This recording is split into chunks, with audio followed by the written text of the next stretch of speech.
Hola chicos y chicas, how are you? I hope you're doing great and welcome one more time to your Spanish course.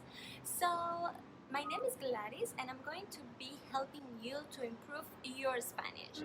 Today's class is very important because we're going to be talking about the difference between ser and estar. Both verbs mean to be in English, so that's why it's very confusing. But by the end of this video, you won't confuse them anymore because we're gonna learn how and when to use them. So we have two different verbs in Spanish to say to be. One is ser and the other is estar. So when to use them? Let's use ser when we're going to talk about nationality, description, people or objects, location, just for events, occupation, or position. And let's use estar when we're talking about mood, emotions, temporary situations, civil status, location, physical location for people, animals, objects, and places. And with words bien and mal. So it seems like a lot of things to remember and almost impossible to do it. So let's say that we're going to use ser for things that cannot change, and let's use estar for things that can change, for temporary things. Let's see examples for the verb ser to make it clear. So let's go with nationality. So here it is. Yo soy venezolana. Yo soy venezolana. So yeah, from ser, the verb changed into soy. In Spanish, we have a different form of the verb for every personal pronoun, and here you have it, all of them to your left. So I'm going to read it for you. Yo soy, tú eres, usted es. Usted also means you are in a formal situation. Let's say you're talking to the police, you are in the airport, you're talking with someone older than you in a professional situation, you have to use usted. Él es, ella es, nosotros somos, ustedes son, ellos son, ellas son. So we have also two different ways to say they.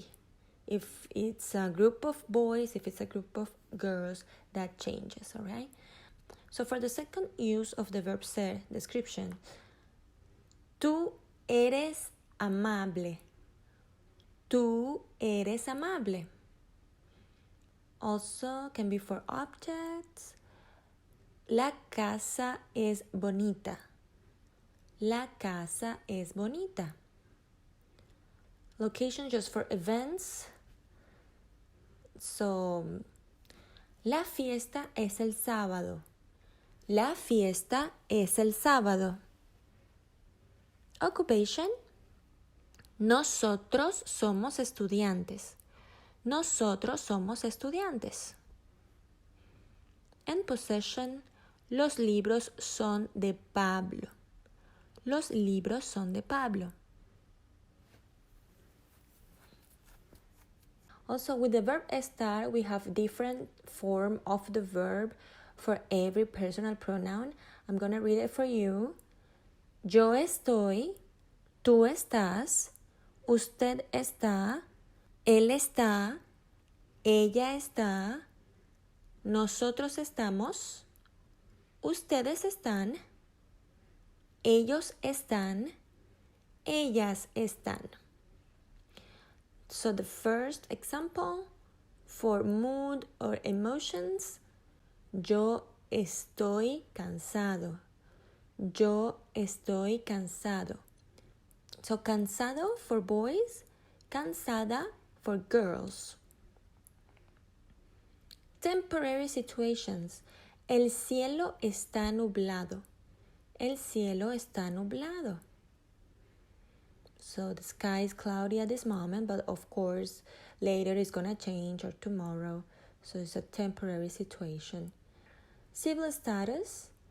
Él está soltero. Él está soltero. Location, physical location for people, objects, animals, and places. Nosotros estamos en la oficina. Nosotros estamos en la oficina. An action that is being done. Ustedes están viendo la tele.